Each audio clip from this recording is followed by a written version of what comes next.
Meu nome é Carlos. Eu sempre fui um homem justo, ou pelo menos tentei ser. Acreditei na lei, na ordem, na decência. Até o dia em que meu sócio, um homem em quem confiei como a um irmão, me traiu. Ele me roubou, não apenas dinheiro, mas os meus sonhos, a minha dignidade, o meu futuro. Me deixou na sarjeta, com dívidas e a alma em frangalhos.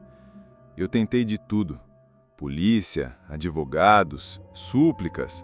Nada. Ele era poderoso, influente, e eu era apenas um homem quebrado, um número a mais na estatística dos injustiçados. A raiva e a impotência me consumiam. Eu não dormia, não comia. O gosto da bile estava sempre na minha boca. Eu só pensava em fazê-lo pagar. Que ele sentisse, pelo menos um pouco, a dor que ele me causou. E foi nesse abismo de desespero e ódio que eu ouvi falar do livro de São Cipriano, não como um livro de magia negra, mas como um compêndio de justiça oculta, de consequências, de fazer o mal retornar ao seu remetente. Eu ria daquilo, claro. Eu era homem da ciência, do concreto, mas a cada dia que a raiva crescia, a lógica diminuía. E então eu o procurei, ativamente, em sebos obscuros, em lojas de esoterismo que cheiravam a incenso velho e poeira, até que o encontrei. Um exemplar com a capa tão preta que parecia absorver a luz, e as letras douradas, já gastas, mal podiam ser lidas. O livreiro, um homem com um olhar estranhamente calmo para quem vendia tal volume, não disse nada ao me entregá-lo. Apenas me olhou nos olhos, com uma profundidade que me deu arrepios, e sorriu. Um sorriso pequeno, quase triste. O livro era pesado, as páginas ásperas e amareladas. O cheiro era inconfundível. Terra úmida, enxofre e algo mais. Algo metálico, como o sangue seco. Levei-o para casa e, a partir daquele dia, minha vida nunca mais seria a mesma. Eu passei noites em claro, imerso nas páginas proibidas. Li sobre pactos, sobre demônios, sobre maldições. Mas eu estava procurando por uma coisa só: justiça. Encontrei um ritual específico, descrito como o resgate da dívida e o retorno da aflição. Ele prometia que a pessoa que causou o mal sentiria a mesma dor que infligiu, que sua vida seria desorganizada e que a justiça seria feita. Não era para matar, não era para amaldiçoá-lo, era apenas para trazer de volta o que foi dado. Parecia perfeito. Os ingredientes eram complexos e perturbadores. Terra de 7 covas de cemitério, cabelo da pessoa. Eu havia conseguido alguns fios discretamente meses antes, unhas cortadas, as minhas próprias para criar a ligação, 3 velas pretas, um espelho quebrado e uma foto do meu ex-sócio. E a invocação, que deveria ser lida à meia-noite por 7 noites seguidas em um lugar isolado, onde a lua pudesse brilhar diretamente. Minha alma gritava para que eu parasse, mas a sede de vingança era um fogo que queimava mais forte do que qualquer aviso. A preparação foi um martírio. Cada item coletado, cada passo executado era uma violação da minha própria moral. A terra de cemitério me dava arrepios, o cheiro do cabelo do meu ex-sócio me enjoava, e o espelho quebrado parecia refletir não minha imagem, mas a do meu próprio desespero. Eu decidi fazer o ritual no meu próprio banheiro, o único lugar onde eu tinha certeza de que teria privacidade e escuridão total. A primeira noite, às 00 hora em ponto, eu acendi as 3 velas pretas em um círculo no chão.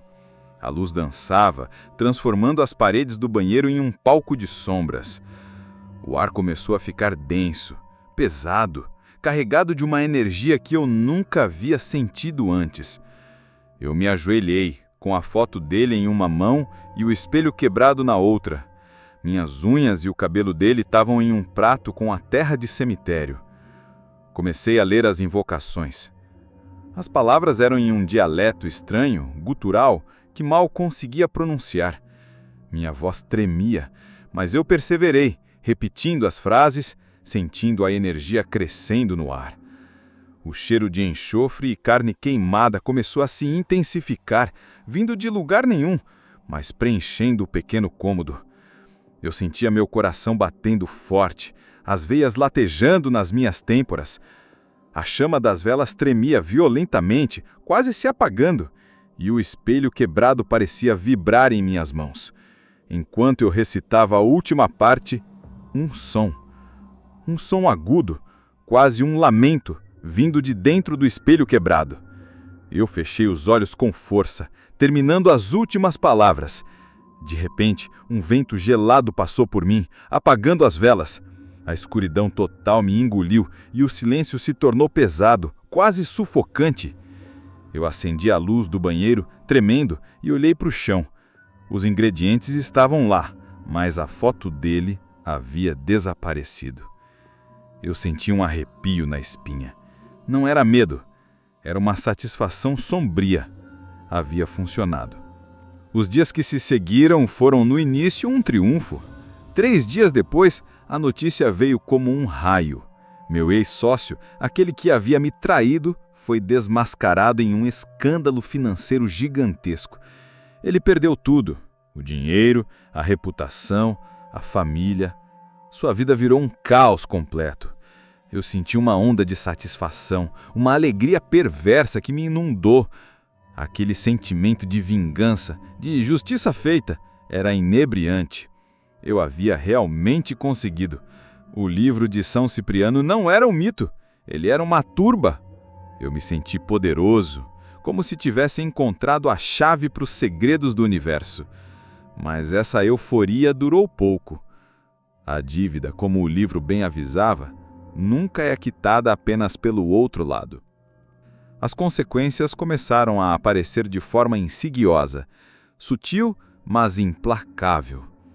Primeiro, o cheiro. Aquele cheiro de enxofre e podridão que senti durante o ritual começou a me seguir. Não era constante, mas surgia nos momentos mais inesperados. Enquanto eu comia, enquanto eu dormia, no meio da rua. Ninguém mais sentia. Eu checava minhas roupas, meus pertences, mas o cheiro estava em mim, ou vindo de lugar nenhum. Depois, o cansaço. Uma exaustão profunda que nada parecia aliviar. Eu dormia por horas, mas acordava mais cansado do que quando deitei. Minha energia vital estava sendo drenada, lentamente, dia após dia. Os sussurros. Eles voltaram. Não eram mais lamentos, mas vozes, frases, discutindo entre si, falando meu nome. Ele pagou, mas a dívida é sua. Justiça não é assim. Você abriu. Vinham das paredes, do teto, de trás do meu próprio reflexo no banheiro do espelho, que eu não quebrei por meu azar. Eu comecei a ter pesadelos horríveis. Sonhava com o rosto do meu ex-sócio, não em agonia, mas num vazio, num silêncio aterrorizante, enquanto algo sombrio o puxava para o fundo. E então, o rosto dele se transformava no meu. Eu estava sendo puxado. Eu acordava em pânico, suando frio, com a sensação de que havia sido sugado para um lugar escuro e frio. A paranoia se instalou. Eu não conseguia mais ficar sozinho. Meus amigos começaram a se afastar. Minha irritabilidade cresceu e eu explodia por qualquer coisa. Eles me diziam que eu parecia um fantasma, com olheiras profundas e um olhar perdido. Eu via vultos, sombras que se moviam rápido demais para serem alcançadas pela minha visão. Objetos na minha casa começaram a se mover. Não eram coisas grandes, uma caneta que caía da mesa, um copo que deslizava na pia. Pequenas coisas, mas o suficiente para me manter em constante estado de alerta. Tentei desfazer o ritual. Revirei o livro, procurando por contrafeitiços, por formas de fechar a porta que eu havia aberto. Mas o livro me zombava. As páginas que eu precisava nunca apareciam, ou elas mudavam. Eu encontrava um ritual de desfazer o mal, mas quando voltava na página, ela se transformava em uma invocação para outra coisa. O livro se tornou um pesadelo vivo. Eu joguei-o na privada. Não desceu. Eu coloquei no freezer. Ele não congelou. Ele só riu de mim, com o cheiro de enxofre e podridão. A noite que me quebrou, a noite que eu paguei a minha própria dívida, começou com uma ligação. Era da minha mãe. Ela estava preocupada. Não conseguia mais me reconhecer. Sua voz estava cheia de tristeza.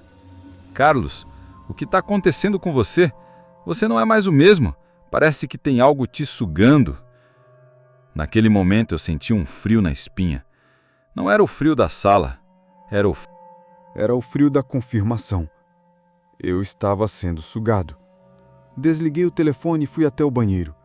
Eu não estava mais tentando escapar. Eu estava aceitando. Eu me sentei no chão, com a luz do banheiro apagada, e acendi uma única vela preta. O espelho quebrado estava em cima da pia. Eu me olhei nele. Meu rosto estava pálido, meus olhos afundados. Meu cabelo, antes escuro, estava começando a ficar branco nas têmporas. E então, o espelho começou a mudar. A imagem do meu rosto começou a distorcer. Primeiro, os olhos ficaram mais fundos, mais vazios. Depois, a pele começou a enrugar, como se eu estivesse envelhecendo rapidamente. Eu vi o desespero e a dor que eu havia infligido ao meu ex-sócio, agora estampados no meu próprio rosto. E atrás da minha imagem, uma sombra se formava. Uma figura alta e esguia, com olhos vermelhos brilhando na escuridão. Não era um fantasma. Era o reflexo do meu ódio, da minha vingança. E ela estendeu a mão, uma mão com garras longas e finas, e tocou o meu rosto no reflexo. O toque foi gelado, paralisante. Eu não conseguia gritar, não conseguia me mover. A figura no espelho abriu a boca e eu ouvi uma voz. Não era a voz de um demônio. Era a minha própria voz, ecoando, distorcida, rouca. Ela disse uma única frase que rasgou minha alma em pedaços. A dívida não é paga com a dor do outro, é paga com a sua. E então eu senti uma dor insuportável no meu peito, como se algo estivesse arrancando a minha alma. Eu desabei no chão, sentindo a vida escorrer de mim. Eu não morri, mas algo em mim morreu naquela noite. A minha alegria, a minha capacidade de sentir paz, a minha esperança, tudo foi sugado. Eu fiquei ali, deitado no banheiro da sala, por horas, ouvindo o som do meu próprio vazio. Hoje eu vivo, eu respiro, mas não sou mais o mesmo. Eu não procuro mais por justiça. Eu procuro por um momento de silêncio na minha mente que nunca vem. O cheiro de enxofre é meu companheiro constante. E as vozes? As vozes nunca param. Elas me lembram, a cada minuto, do preço que paguei pela minha vingança. O livro de São Cipriano não te dá poder sobre os outros. Ele te dá um poder terrível sobre si mesmo. Ele te transforma no carrasco da sua própria alma. E a dívida nunca é quitada. Eu paguei a minha. E ainda estou pagando.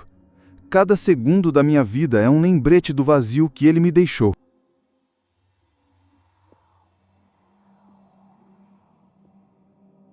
Meu nome é Renato. E eu sempre me considerei um homem prático, um realista. Nunca fui de acreditar em contos de fadas ou lendas. A vida para mim era trabalho duro, dívidas e a constante luta para manter a cabeça acima da água. Eu estava atolado. Atolado até o pescoço em empréstimos, com o banco me ligando dia e noite, e a sensação de que cada passo que eu dava para sair do buraco me afundava ainda mais. A vida parecia uma piada de mau gosto, e eu era o único palhaço. Foi numa dessas noites de insônia, enquanto eu rolava na cama, ouvindo o zumbido do meu apartamento vazio e o eco dos meus próprios lamentos, que me lembrei de uma velha lenda do meu avô. Ele sempre falava de um tesouro escondido, uma fortuna enterrada em algum lugar nas terras antigas da nossa família. Uma propriedade que havia sido vendida há décadas e que hoje era apenas um matagal abandonado nos arredores da cidade. Uma lenda, claro, mas naqueles dias, qualquer lenda parecia mais real do que a minha própria vida. E então, um pensamento tolo, nascido do desespero, me assaltou. O livro de São Cipriano. Eu tinha ouvido falar que ele tinha rituais para encontrar coisas perdidas, para desenterrar o que estava escondido. Uma bobagem, eu sabia. Mas... e se? A busca pelo livro foi peculiar. Não o encontrei em uma livraria comum. Um velho vizinho que eu mal conhecia, um homem sempre calado e de olhos penetrantes, me viu perambulando com o desespero estampado na cara. Ele me chamou. Não disse uma palavra, apenas estendeu um volume antigo, coberto por uma capa de veludo preto desbotado e rasgado. O livro não tinha título na capa, apenas umas runas estranhas gravadas em baixo relevo. O cheiro... o cheiro era inesquecível. Uma mistura de terra úmida, ferro velho e algo mais. Algo doce, pútrido, como carne em decomposição que parecia grudar nas minhas narinas. O vizinho apenas me entregou o livro, seus olhos fixos nos meus, sem dizer uma palavra, e se virou, voltando para sua casa velha e escura. Eu levei o livro para casa, sentindo um peso estranho na mochila. As páginas eram grossas, ásperas, e o papel era tão escuro que as letras impressas pareciam sombras. As ilustrações eram perturbadoras, figuras disformes, símbolos que pareciam se contorcer e sempre, um único olho, desenhado em cada canto da página, me observando. O que eu estava fazendo? Eu me perguntava. Mas o desespero por dinheiro era maior do que qualquer medo que o livro pudesse inspirar. Eu encontrei o ritual. Era chamado de O Desvendar dos Segredos da Terra e prometia revelar tesouros ou objetos de valor enterrados em locais específicos. Os ingredientes eram nauseantes, terra de 3 cemitérios diferentes, e não era a mesma do André do outro relato. Era uma terra mais pesada, mais úmida. 9 moedas antigas que nunca tivessem tocado a luz do sol, 3 velas de sebo feitas com gordura animal e a coisa mais nojenta de todas, uma pena de corvo arrancada de um corvo vivo. Eu tive que pegar a pena em uma noite fria, me esgueirando em um parque abandonado, e o som do bicho grasnando de dor ainda ecoa na minha mente. A cada item que eu coletava, eu sentia um nó no estômago, um peso na consciência, mas a promessa de dinheiro era como um farol na minha escuridão. Eu escolhi o local, o ponto mais antigo da propriedade da minha família, onde se dizia que havia um poço seco, agora coberto por mato alto. Seria ali, sobre a luz da lua nova, à meia-noite exata. A preparação foi uma tortura.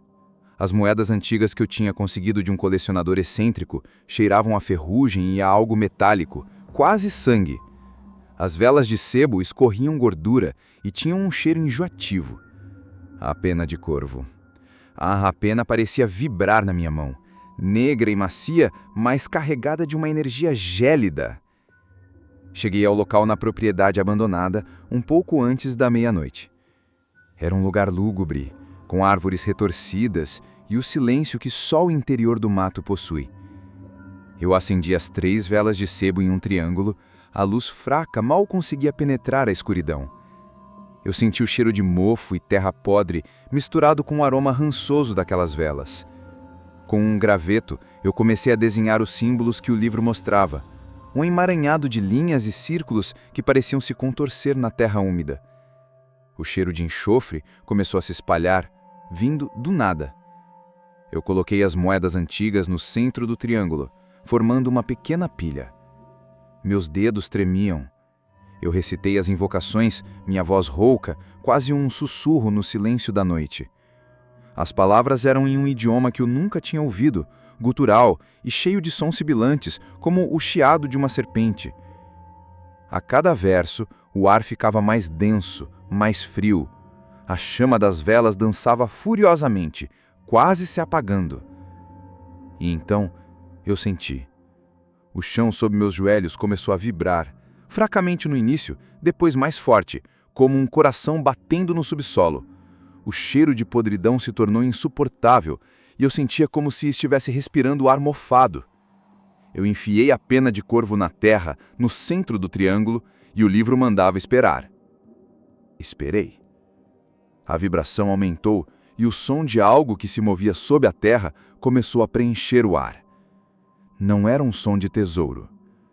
Era um som de arrastar, de algo pesado e úmido se movendo. De repente, a pena de corvo que eu havia enfiado na terra começou a escorrer uma substância preta e viscosa, como o petróleo cru, mas com um cheiro de sangue. Eu gritei, e do chão, bem no centro do triângulo, algo surgiu.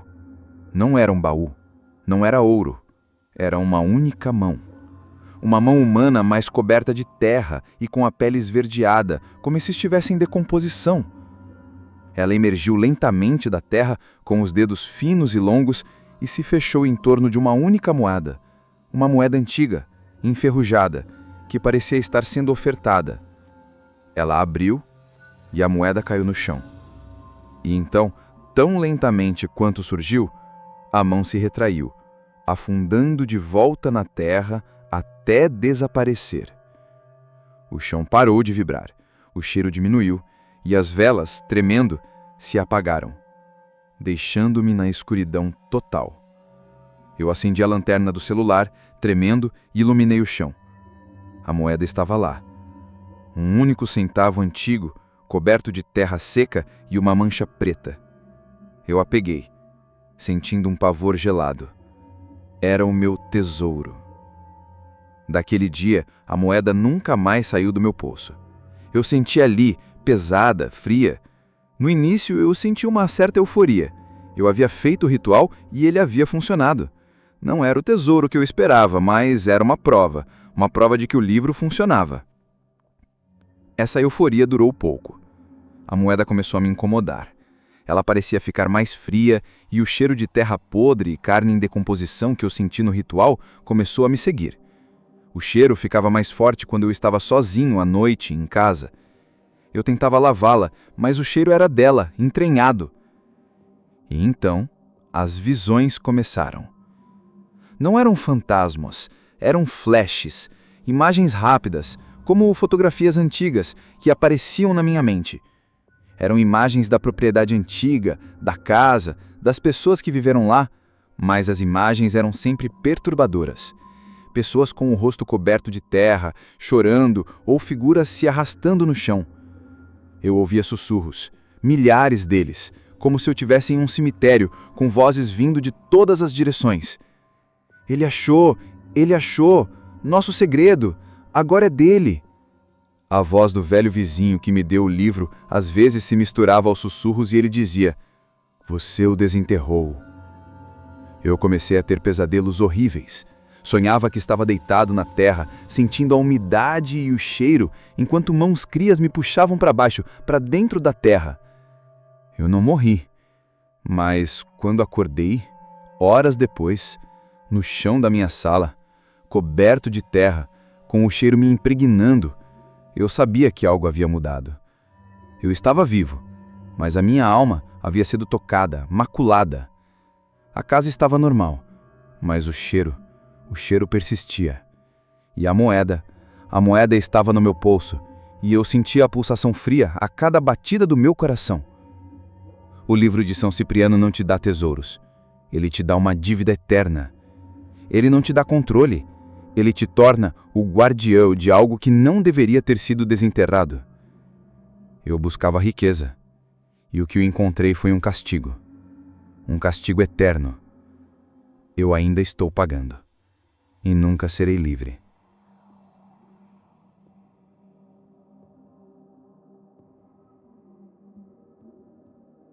Meu nome é Gabriel, e eu sempre fui fascinado pelo que as pessoas chamam de oculto, não por rituais de amor ou vingança, mas pela busca do conhecimento, pelo entendimento das forças que governam o universo e que a ciência ainda não alcança.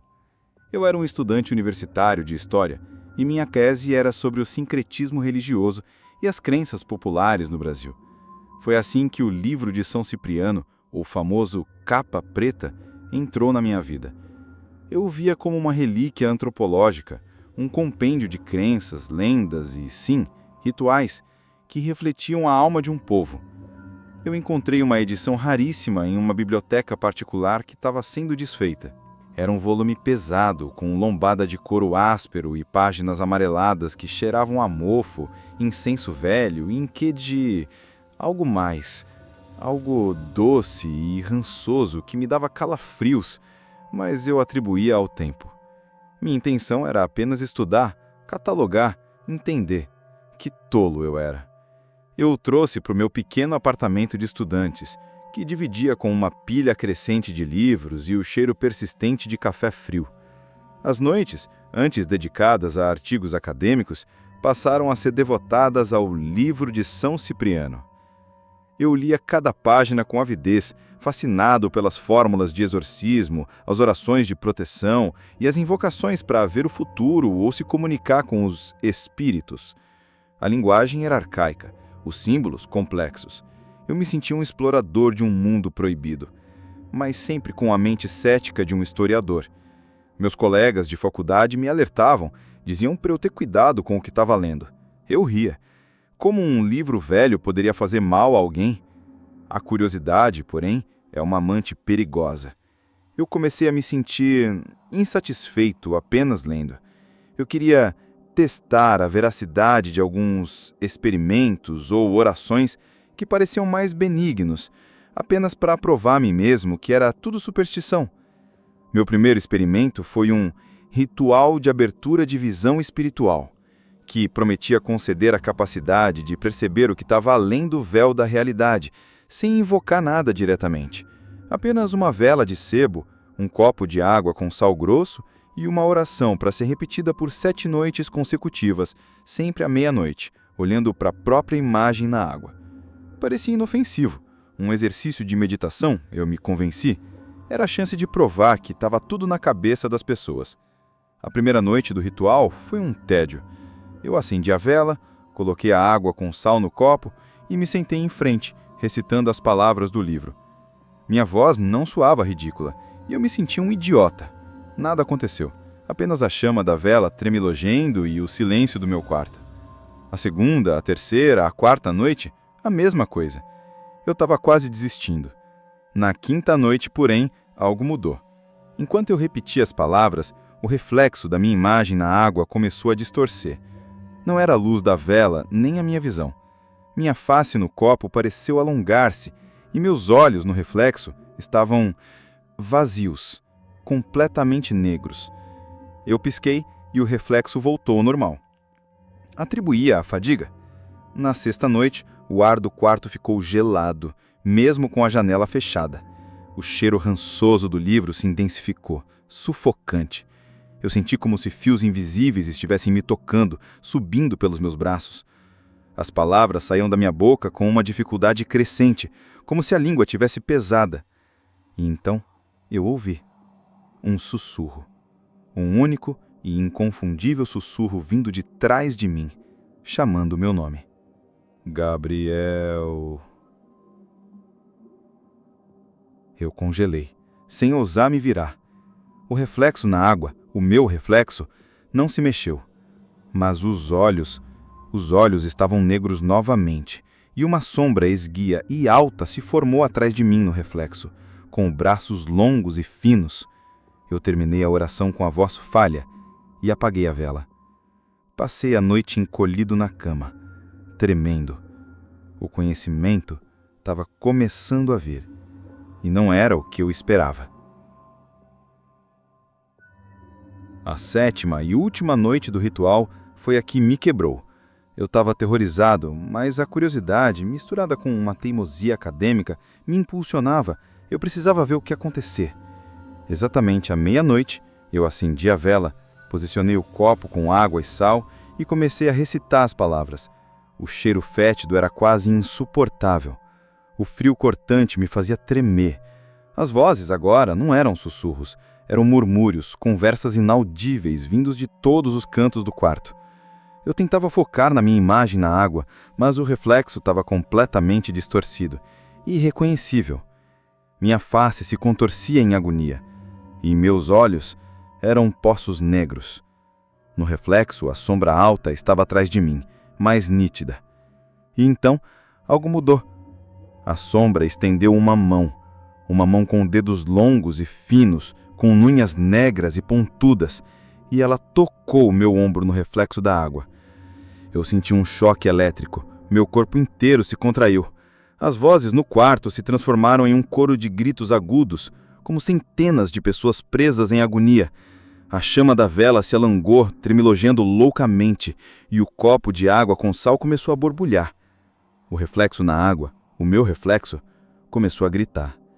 E o grito não era meu, era um grito de uma criança, um grito de dor, de pavor, que vinha da minha própria boca no reflexo. E eu não conseguia parar de olhar. A sombra atrás de mim apertou meu ombro no reflexo e eu senti uma pressão física no meu ombro próprio, como se algo tivesse me segurando. A dor daquele grito infantil me invadia e eu comecei a tossir, a me engasgar. Eu queria desviar o olhar, mas meus olhos estavam vidrados na água. E então, o meu reflexo na água começou a chorar. Lágrimas negras escorriam dos olhos vazios e a figura se contorcia em dor. Eu gritei, um grito que não parecia meu, um grito de puro terror. A chama da vela explodiu, jogando cera quente em meu fronte e o copo de água com sal rachou. A água com sal escorreu pela mesa. O cheiro fétido tornou-se insuportável, me fazendo vomitar. Eu caí no chão, tremendo, cobrindo meus ouvidos, mas o grito da criança no reflexo ainda ecoava na minha mente, e eu sentia a mão gelada e invisível no meu ombro. Eu não consegui me levantar. Fiquei ali, encolhido, até que o sol começou a nascer e os sons se foram. Eu nunca mais olhei para minha imagem em um espelho ou em qualquer superfície reflexiva sem sentir um pavor gelado. Larguei a faculdade, abandonei minha tese. O livro de São Cipriano, ele sumiu. Não sei onde está e não quero saber. Eu tento me convencer que tudo foi um delírio, um surto de estresse. Mas o cheiro, aquele cheiro rançoso e doce, ele me segue. E as vozes, as vozes, elas sussurram em momentos de silêncio, me chamando, e às vezes eu ouço um choro de criança, um choro distante, que não é meu, mas que parece vir de dentro da minha própria alma. O conhecimento que eu buscava, ele veio. Mas não foi através da visão espiritual, foi através da dor. E eu sei agora. O livro de São Cipriano não abre os seus olhos para o que está além. Ele abre você, porque não deveria entrar. E o preço por essa visão é a sua própria alma. Eu paguei o preço. E ainda estou pagando.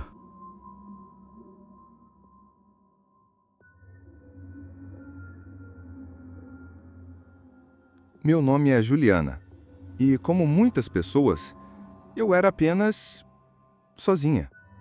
Não no sentido de não ter amigos ou família, mas num sentido mais profundo. Aquele vazio que só falta de um amor genuíno pode preencher. Eu tinha 30 e poucos anos, uma vida razoavelmente estável. Mas o que eu mais queria, aquilo que parecia me escapar, era uma conexão de verdade, um amor avassalador. E havia ele, Gabriel, um colega de trabalho, um homem gentil, inteligente, com um sorriso que iluminava o ambiente. Eu estava perdidamente apaixonada, mas ele me via apenas como uma amiga. A indiferença dele me corroía, me fazia sentir invisível, inadequada. Eu tentava de tudo, mas nada funcionava. Meu desespero crescia a cada dia. E foi nesse abismo de solidão e anseio que, navegando em um fórum obscuro sobre simpatias poderosas, me deparei com menções sussurradas ao livro de São Cipriano. Não como um livro de feitiçaria demoníaca, mas como um guia para conquistar o coração de quem você ama, para destrancar os caminhos do afeto. Eu, uma mulher moderna, instruída. Ria disso. Contos de fadas para gente desesperada. Mas no fundo, eu estava desesperada. E a esperança cega é um veneno. O livro veio até mim de uma forma quase predestinada. Não o comprei. Ele apareceu. Uma tia-avó distante, que morreu e quase ninguém conhecia, deixou para mim em seu testamento uma caixa de velharias. Dentro dela, em meio a fotos desbotadas e joias antigas, estava ele, o livro de São Cipriano. A capa de couro preto, tão gasta que parecia ter séculos. As páginas amareladas, finas como um papel de seda, com ilustrações de figuras estranhas, sigilos indecifráveis. O cheiro. O cheiro era o que mais me perturbava. Uma mistura doce e enjoativa de rosas murchas com algo metálico, quase enferrujado, e um leve toque de almíscar que me dava arrepios. Eu o peguei e senti um calor estranho emanando dele. Minhas mãos tremeram, mas uma curiosidade mórbida me impulsionou. Eu passei dias lendo, escondida no meu quarto, devorando as páginas sobre o encantamento de amor. O livro prometia que aquele que se vê com amor no coração verá o seu amor refletido no outro. Parecia quase poético, inofensivo. Pedia um fio de cabelo da pessoa amada, que eu já tinha conseguido em um momento de fraqueza, achando que seria apenas uma simpatia. Uma rosa vermelha, uma vela rosa e uma gota do meu próprio sangue.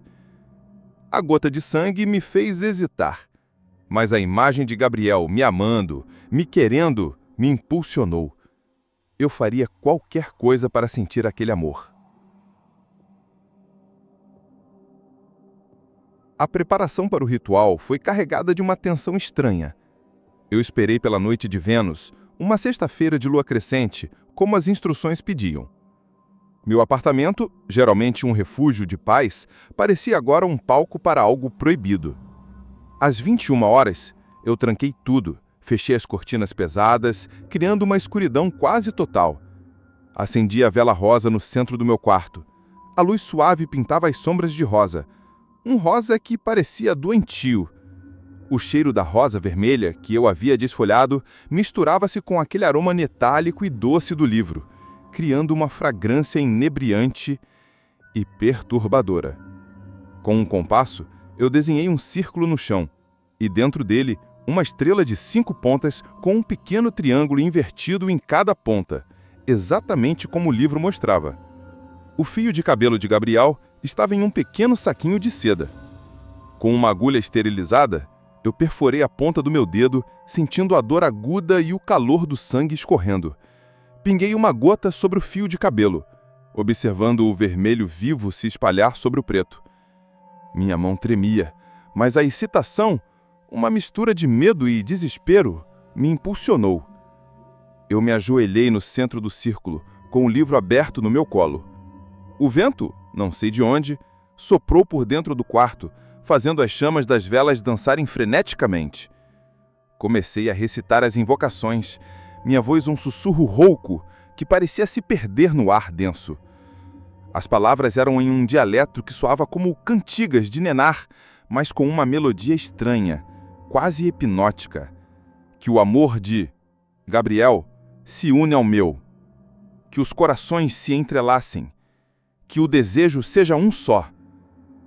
Eu repeti as frases, sentindo uma energia crescendo em mim. Um calor que subia pela espinha, mas que não era agradável. Era quase uma febre, uma possessão. A rosa vermelha, que estava nas minhas mãos, começou a murchar rapidamente, suas pétalas secando e enrugando em segundos, soltando aquele cheiro doce e pútrido com mais intensidade.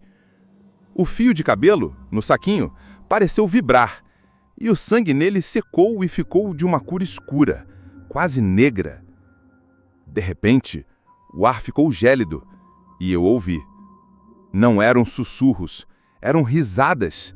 Risadas finas, femininas, vindo de todos os cantos do quarto, como se centenas de bocas invisíveis estivessem zombando de mim. A chama da vela rosa se contorceu, formando uma figura estranha, como um corpo se retorcendo. Eu terminei a invocação, pingando a cera derretida sobre o saquinho, selando. Eu me senti exausta, mas uma estranha euforia me inundou. Havia funcionado.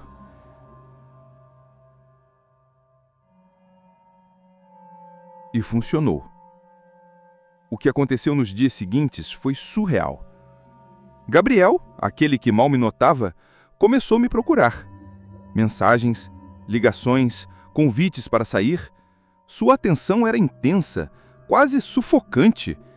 Em uma semana, estávamos juntos. Ele era carinhoso, atencioso, dizia que nunca havia sentido algo assim por ninguém. Eu me senti vitoriosa. Eu havia conseguido. O livro de São Cipriano não era uma lenda. Ele me deu o que eu mais queria, o amor de Gabriel. Mas esse triunfo foi rapidamente corroído por uma sensação de mal-estar. O amor dele não parecia natural. Era possessivo, sem limites. Ele me ligava a cada 5 minutos. Queria saber onde eu estava, com quem eu falava. Se eu me atrasava 1 minuto, ele entrava em pânico. Se eu mencionava um amigo, ele ficava com ciúmes. A voz dele, antes doce, se tornou monótona, quase sem vida. Os seus olhos, antes brilhantes, pareciam opacos, vazios. Ele se tornou uma sombra de si mesmo, um reflexo do que eu queria que ele fosse, sem personalidade própria. Ele me amava, mas não era o Gabriel que eu conhecia. Era algo mais. Era demais. E o cheiro, aquele cheiro de rosas murchas e metal enferrujado, me seguia, ficando mais forte quando ele estava perto. E os sussurros, eles não eram mais risadas. Eram vozes doces, melosas, que me chamavam de nossa escolhida, que me diziam para amarrá-lo para sempre, para nunca deixá-lo ir. Eu sabia que não era amor. Era uma obsessão que consumia tudo. Eu tinha invocado algo que me deu o que eu queria, mas que agora queria algo em troca. E o que ele queria era a minha própria alma, a minha própria essência.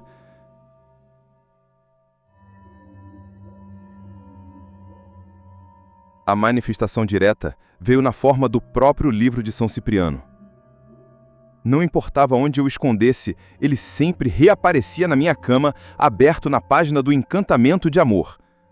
As ilustrações das figuras sem rosto pareciam se mover. As letras em latim pulsavam. Eu me sentia sufocada. A cada noite, as vozes se tornavam mais claras, mais sedutoras, me dizendo para colher os frutos do meu desejo, para ser una com ele. Eu sabia que não era amor. Era uma possessão. Eu havia invocado algo que me deu o que eu queria, mas que agora queria algo em troca. E o que ele queria era a minha própria essência. A noite que me quebrou, que me fez perder a mim mesma, foi quando Gabriel e eu estávamos deitados. Ele estava me abraçando, sussurrando palavras de amor em meu ouvido, mas os olhos dele eram vazios, completamente vazios. E então ele parou de sussurrar. Eu senti um frio cortante e o cheiro doce e pútrido invadiu o quarto. As luzes da casa começaram a piscar freneticamente e o rádio, que estava desligado, ligou-se sozinho, tocando uma melodia de ninar distorcida, como se estivesse desafinado. Eu tentei me afastar de Gabriel, mas os braços dele estavam rígidos, me segurando com uma força sobrenatural. Os olhos dele, vazios, fixaram-se nos meus. E então ele sorriu. Não era o sorriso de Gabriel. Era um sorriso largo, desproporcional, que abria seu rosto até as orelhas, revelando dentes pontudos e negros. E a voz que saiu da boca dele não era a de Gabriel. Era um coro de sussurros, doces e aterrorizantes, que ecoaram pelo quarto. Ele é seu, para sempre. Como você é nossa. O pacto está selado. O amor é o laço. Eu senti meu corpo gelar, e então A figura de Gabriel começou a se transformar. Sua pele ficou pálida, seus olhos se aprofundaram e sua boca se abriu num sorriso fixo, imóvel. Seu corpo parecia secar, encolher, como se a vida estivesse sendo sugada dele. E eu percebi. Eu havia invocado não um cupido, mas algo que se alimentava do amor forçado, da obsessão, da possessão. Ele não me deu o amor de Gabriel. Ele me deu a casca de Gabriel, enquanto se alimentava da minha própria alma. A criatura, que agora se assemelhava a uma boneca de pano grotesca feita da pele de Gabriel, estendeu as mãos para mim e suas unhas, longas e negras, tocaram a marca de sangue no meu dedo. Eu gritei, um grito que não produziu som.